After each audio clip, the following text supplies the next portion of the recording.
30 দিন জেলে থাকলে 31তম দিনে পদত্যাগ করতে হবে। এটা হলে তো আদালতের দরকার নেই। আমি বলছি 15 দিন সময় রাখুন, কিন্তু 15 দিনে অপরাধ প্রমাণিত না হলে সংশ্লিষ্ট তদন্তকারী অফিসারকে দ্বিগুণ সময় জেলে থাকতে হবে, বললেন অভিষেক বন্দ্যোপাধ্যায়। আপনি বলে দিচ্ছেন 30 দিন, একটা লোক যদি জেলে থাকে 31তম দিনে তাকে পদত্যাগ করতে হবে, তাহলে তো ভারতবর্ষে কোর্ট থাকার দরকার নেই। আমি চ্যালেঞ্জ করছি কেন্দ্রীয় সংস্থাকে যে আপনার যদি ইন্টেনশন ঠিক থাকে, আপনি 30 দিনের জায়গায় 15 দিন টাইম দিন, আমরা বিল সমর্থন করব। কিন্তু প্রভিশনে রাখতে হবে, যদি তার বিরুদ্ধে কোনো অভিযোগ প্রমাণ 15 দিনে না হয়, তাহলে যে অফিসার ইনভলভ রয়েছে সেই ইনভেস্টিগেশনে তাকে তার ডবল সময় কিন্তু জেলে কাটাতে হবে। আপনি প্রভিশন রাখুন, এই বিল আমরা সাপোর্ট করব। The government has to fix accountability. Where is the accountability?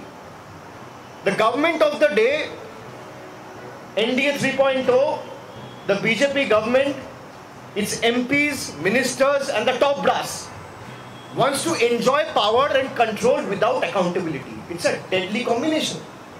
Power without accountability. Where is the accountability? 2016 সালে আপনি নোটবন্দির কথা বলেছিলেন, অ্যাকাউন্টেবিলিটি কোথায়? 140 জন লাইনে দাঁড়িয়ে মারা গেছে, জবাব কে দেবে?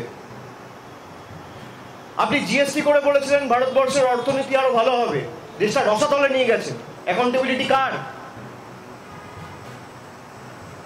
আপনি বলেছিলেন সিএ করে আমরা নাগরিকত্ব দেবো, আপনারা সিএ এর জায়গায় এনআরসি করতে চেয়েছেন, নাগরিকত্ব দেওয়ার জায়গায় কাটতে চেয়েছেন। ইন্টেনশন রং। আপনাদের কোনোদিন ইন্টেনশন ঠিক ছিল না। আপনার ইন্টেনশন ঠিক থাকলে আপনি অ্যাকাউন্টেবিলিটি আনুন। কটা বিজেপির নেতা অ্যারেস্ট হয়েছে গত 10 বছরে? যাদের বিরুদ্ধে প্রধানমন্ত্রী অভিযোগ করেছে, এমনকি 7 দিন 10 দিন আগে গিয়েও যেখানে সভা করে বলে সেই লোকটার বিরুদ্ধে অভিযোগ রয়েছে, 10 দিন পরে গিয়ে তাকেই বিজেপিতে জয়েন করিয়ে উপমুখ্যমন্ত্রী করেছে সেই রাষ্ট্রে। তাদের কাছে আমরা নৈতিকতার পাঠ শিখব।